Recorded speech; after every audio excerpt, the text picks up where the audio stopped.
Great. I'm joined by my friends, Sarah and Josiah Gillespie. Hello. Hi, guys. So I know you, but my church family don't.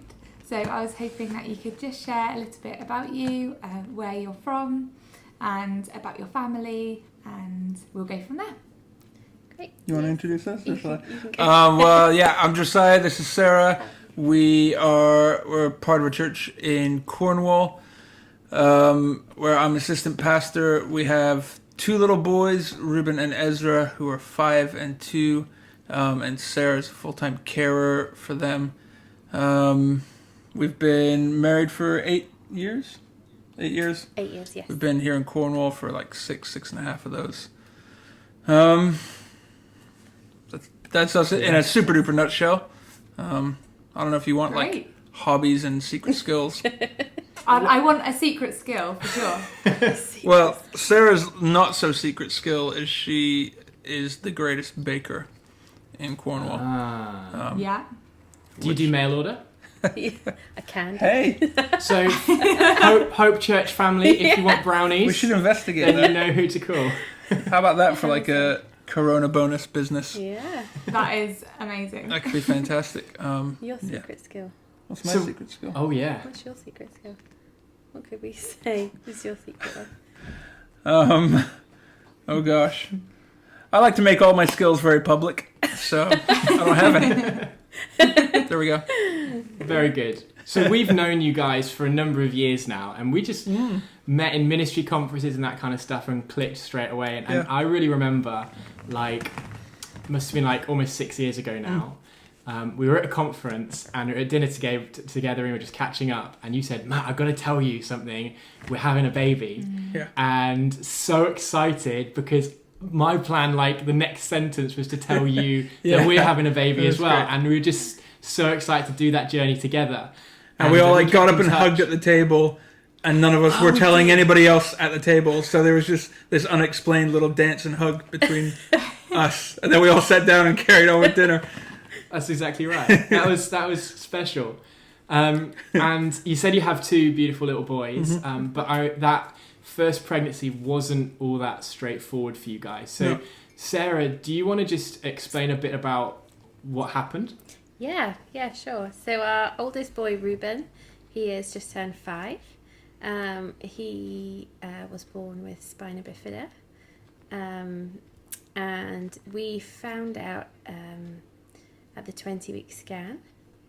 And it was, it was horrible and horrific.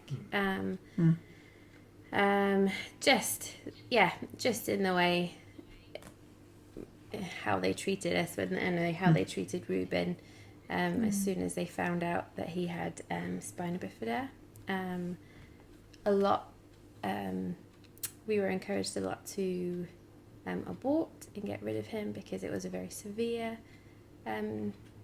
case of spina bifida, but we actually obviously we completely disagreed with that, and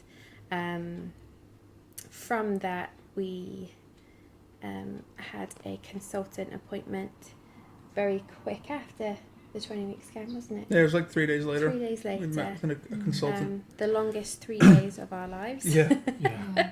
And he amazingly was a Christian and knew Jesus, and so really understood and got us, and we were really thankful for him. He I'm just trying to it's hard to condense it, isn't it? Condense it a lot. Just explain to folk what spina bifida is, because I'm sure some will know and others won't. So spina bifida is when the spinal cord is being created in the womb. It's when it doesn't fully enclose. So Reuben's spinal cord was exposed in his lower back to a lot of amniotic fluid, which damaged a lot of nerves, which causes paralysis. Depending on where in the spine it is, depends on how low the paralysis is. So Reuben's paralysis is from the hips down, so he is incontinent and he is in a wheelchair. Yep. So and with that, because of that,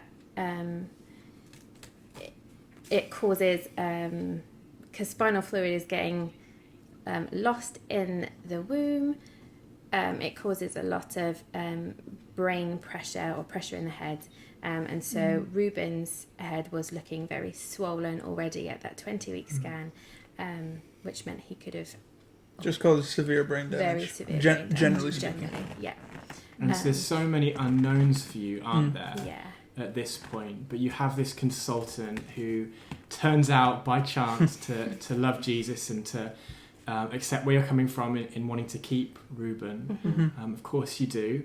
And then he proposed something quite unusual, didn't he? Yes. So he, amazingly, is the only consultant in England who has a relationship with another consultant in Belgium. And in Belgium, they were starting to operate on children, on babies in the womb, to correct spina bifida or seal up that spinal cord in the womb. And it is by the grace of God and the amazing wisdom and knowledge that we were there at the right time. And the NHS agreed to send us, so the NHS paid us to go over to Belgium and meet this consultant, and they operated on Reuben at 25 weeks. It's amazing. In the womb. In the womb. It was. And what was the operation? So it was yeah. So basically they took like a staff. I think they told us there were like 30 staff in the room for the op, where they opened Sarah up and sedated obviously both her and Reuben, and operated on him in the womb to seal up this big kind of gaping hole in his back.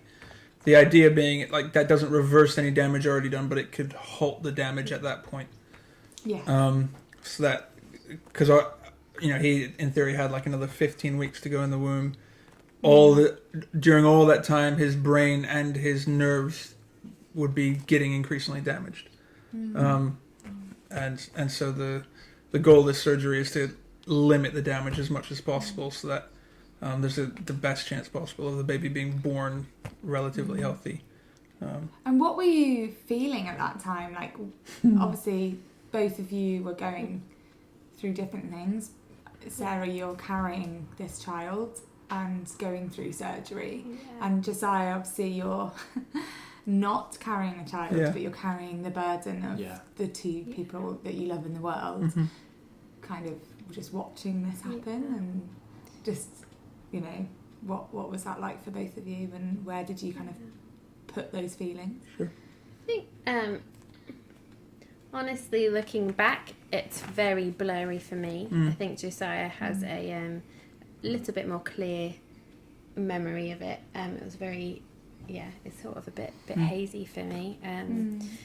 Went through a lot of questions.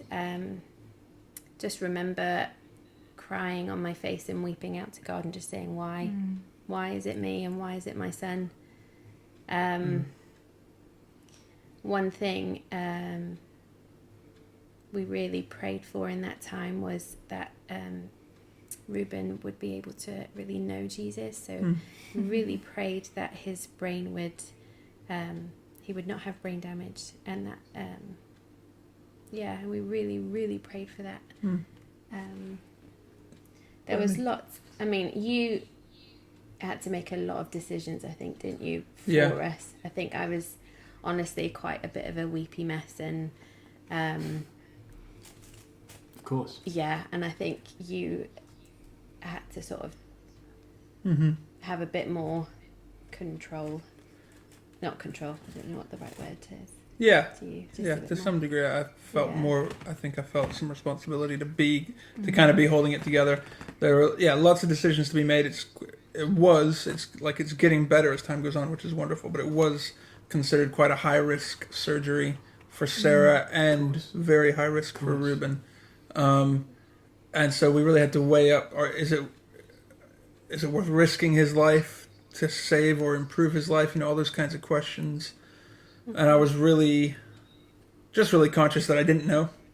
honestly. Yeah. And I was trying to take the advice of doctors that I hoped I could trust, and lots of people had different advice. So I think we both just had a strong sense of helplessness. Yeah. Not hopelessness, but just helplessness. Just thinking, Yes. like, we really have no power to control how this goes. We're very aware that the Lord was in it because of the provision of this surgery. I mean, we trust the Lord was in it anyway, but we had a real reminder of that with this surgery. But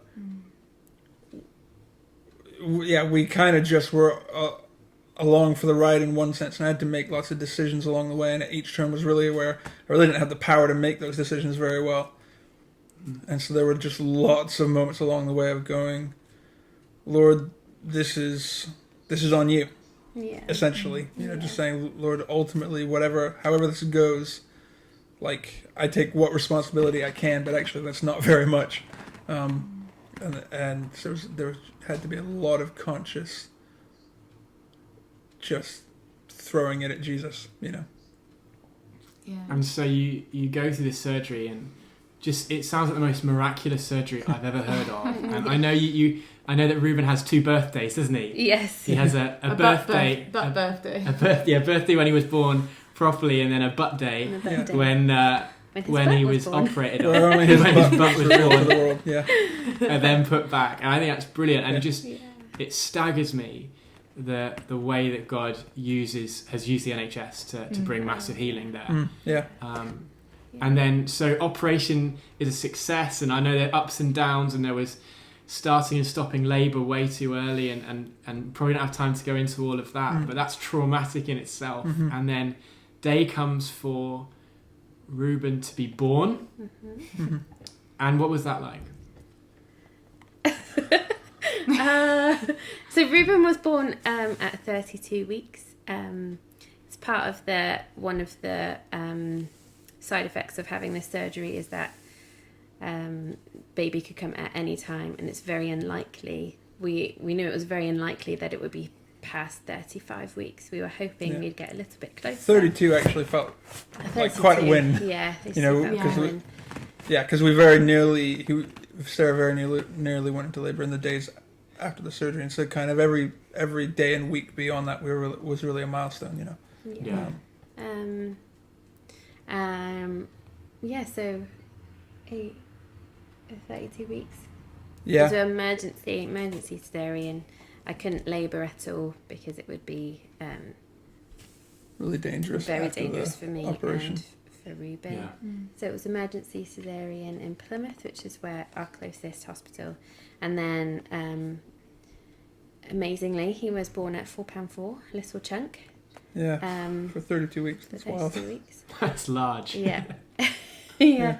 And then they took us up to Bristol, Bristol Children's Hospital, and we stayed there for about 3 weeks.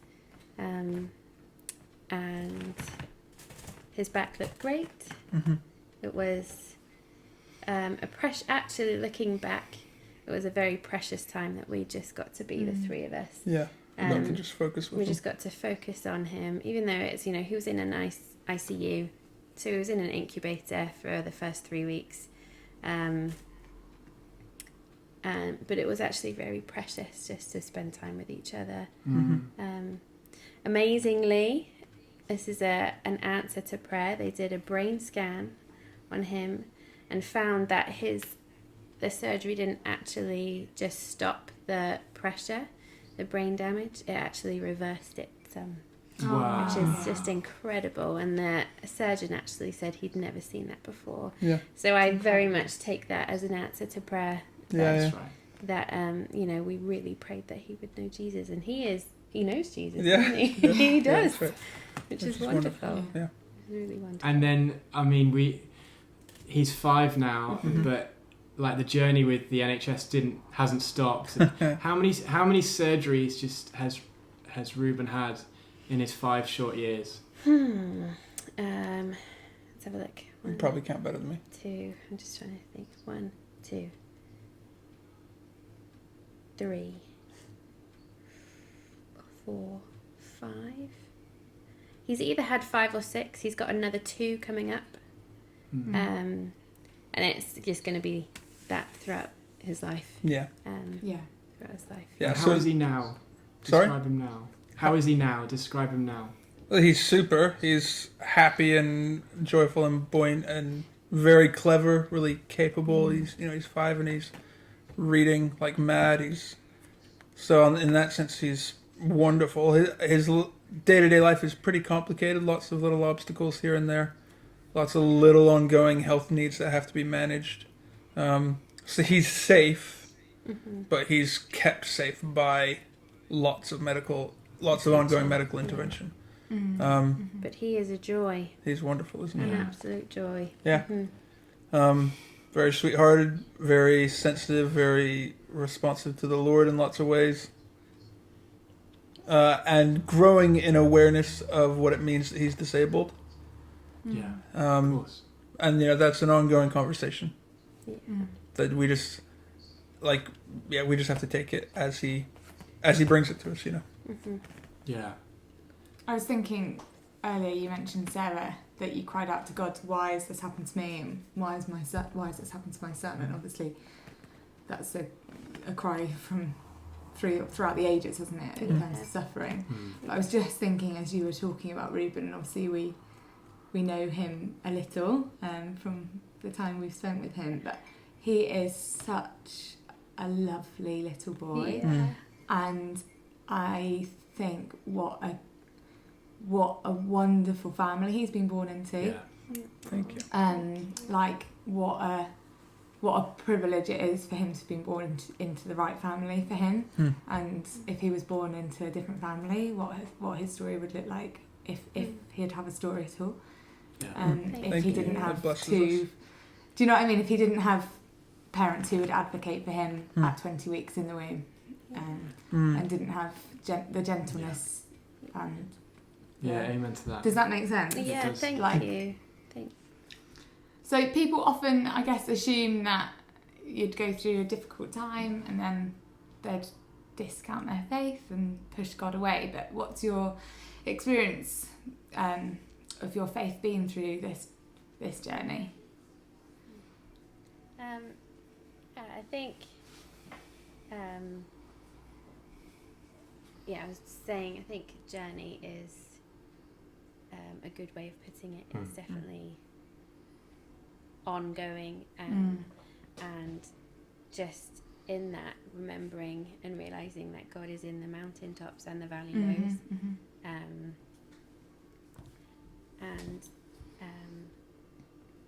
think it's through it all, just looking to actually who God is rather than our situations or circumstances, just remembering that he is sovereign, and that it's just actually been such a blessing to realise, okay, God is in control, he is sovereign, he is good. And they're all truths and characters of him, and that's just helped me a lot when I just look at his character. That's just strengthened my faith, and just it's not been easy. There have definitely been some lows, but it's just looking back at those lows and just seeing, actually, God, you are still there, and you are not dependent on my bad moods. You are not dependent on me asking the right questions, and it's actually nothing to do with me. Again, and then that's just God's character, that actually realising God can handle my questions, and he can handle my my doubts, and I think it's just sort of again, just remembering who God is, and that he really does love us and really does care for us no matter what comes. I've definitely had thoughts and conversations in my head and with God of what would it look like if he took Reuben. I mean, they were talking before the surgery that he wouldn't even make it past his teenage years. So now, I mean, thankfully it looks like he's going to live a very long life, but it's just, it puts those thoughts in your mind, and you think, okay. And I think I'm at peace with God, but not because I have the answer, just because I know him and I know who he is. And that's taken a long time for me to get there. I've suffered a lot with anxiety and still do. And this has, since Reuben, it just sparked it up a whole new level. And walking through that battle with Reuben has been very, very, very hard. But God has been faithful, and like I said, his character's never changed. He is, and having that consistent character of God that I can go back to, his truths in the Bible, it's just been building your house on the stone and not on sand. God's amazing, strong character. That's so helpful. Thank you, Josiah. What about you? What's your experience? I think I think that I've come increasingly to think quite little of my faith. Quite often people talk about, and not just us in our situation, everyone's got a situation, but generally people talk to Christians about like, oh, I wish I had your faith. I wish I had faith like you and I. I definitely experienced, certainly in the early days, and still sometimes, my faith is not that impressive. Like, it's not that much to speak of. I'm really thankful that Jesus says that he can do a whole lot with faith the size of a mustard seed. Totally. And so I think I've been, early on I struggled with this a lot more, but I think over the last few years I've been released from the pressure to have a towering, excellent faith. And my security doesn't really come from my faith so much as God's faithfulness, because I've had some tremendously pathetic moments in all of this, where I really don't have much kind of great stuff flowing out of my heart, but the security that I have hasn't changed in that. I think, yes. So there were times in the first year, certainly, there was a long season where I just did not have the capacity to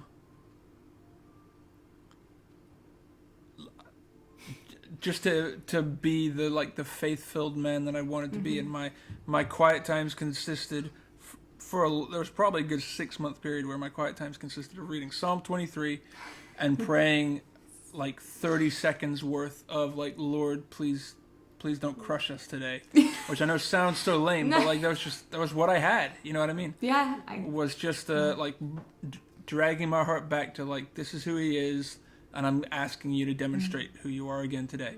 And isn't it amazing that the Psalms are there? Like, this is not the first time that a Christian has had to go, I will just read Psalm 23 again for the millionth time, and I pray, oh Lord, just get me through the day. For sure. Totally. Yeah. The other passage that was really just priceless to me, it's in, after 6 months in or so, I began to really enjoy the book of Job. Was the next thing. Things are bad when you're enjoying the book of Job, don't you? Yeah, totally. When I'm like, oh, this guy is speaking my language. And that sounds terrible because it sounds like we're experts on suffering. We're really not, but I think we've had to ask a lot of the big questions. Is all it is. We've had to wrestle with some of the big questions because we don't just have to do this for ourselves. We're going to have to lead Reuben into some of this. He's starting to have questions. And so in Job 23, there's this little bit of his moaning, which I love, where he says, like, I have no idea what God is doing. If I go to the north, I don't find him. If I look to the south, he's not there. Like, I look east or west, I see no sign of God at work. But he knows the way that I'm taking. And after he's tested me, he's going to bring me forth like gold. So what Job is hanging on to is basically, this thing of like, I have no idea where God is in this. I don't see him at all. I don't have clarity about him at all. But I know who he is enough to know that he sees me. he has clarity about me when I don't have clarity about him, and that's basically what Job holds on to. Yeah. And that felt like something that I was able to take hold of. I was able to go, yeah, I don't have good answers right now for what God is doing with all this, but I know he sees me. That's so helpful. Yeah. And like, we're in the we're finishing off a series now that was based on Romans 12:1. So therefore I urge you, brothers and sisters, in view of God's mercy, offer your bodies as a living sacrifice, holy and pleasing to God. This is your true and proper worship. And about offering every part of your life to God in worship. And I wanted to end here because I didn't want people to think that life is all rosy. Like, you offer yourself to God and everything's fine. And actually, if you offer yourself to God, that's just about like doing all the big stuff and like grand declarations of love. And I wanted people to realize that sometimes life is hard, even as a Christian, sometimes especially as a Christian. And actually sometimes a life of sacrifice and a life of worship to God is not about climbing the highest mountain for God. It's about just holding on and just putting one foot in front of the other and just walking the path, because as you're saying, Sarah, you know who God is. And even though it doesn't feel like it, you know the truth about who God is. You know it because you know it just deep in yourself, and you just one foot, one mustard seed piece size of faith. I also think, like, you might not think that your life looks very glamorous and doesn't look that worshipful, if that's the right word, but it is. It's huge. It's so glorifying to God that you are using what has been thrown at you and the curveballs that have kind of come your way and continuously, and you've kind of got your head down despite what's been thrown at you, and God, you know, despite whatever, we're going to trust God and teach our children well and love them and show them the way. You know, that's not glamorous, is it? That's not shouting from the rooftops. That's not doing something, I don't know, really, that people would think is some, I don't know, really glamorous thing. But it is huge. It's still a life of worship. It's still a life of worship, and I think that's really, really important for people to hear and to understand. That it's in the daily things, it's in the parenting, in our decisions that we make to advocate for our children and to point our children to God, in each individual circumstance. It's in our marriages, in our decisions at work, in our families, in all sorts of areas in our life. It's not the big, grand, sweeping gestures that we're doing. It's the little day-to-day decisions that show where our worship really is pointed to. That's right. Yeah. And so, guys, we're so thankful for you guys being so open and being willing to share it. I'm so sorry you couldn't do it on our stage, on couches with us. We'll do that sometime. But like, just before we go, there are going to be folk watching, some of them who love Jesus, some of them who are just curious about Jesus, some who are just tuning in for the first time, and who are going through a really hard time. What would you want to say to them? Like, how would you want to counsel them? Just really, really quickly. I think I would just want to encourage you in your situation, whatever your situation is. The biggest waste of time that you could do right now, the thing that will produce no joy in you, in trying to relate to God in this somehow, is trying to bargain with God. And so often that's what we're tempted towards, and so often that's where we go in our attempts with worship. Is to say, like, well, God, if I worship you, well, God, if I praise you, if I entrust myself to you in this way or that way, I'm counting on you giving X, Y, Z back. And we always frustrate ourselves and miss God's heart when we do that, because actually He has initiated towards us.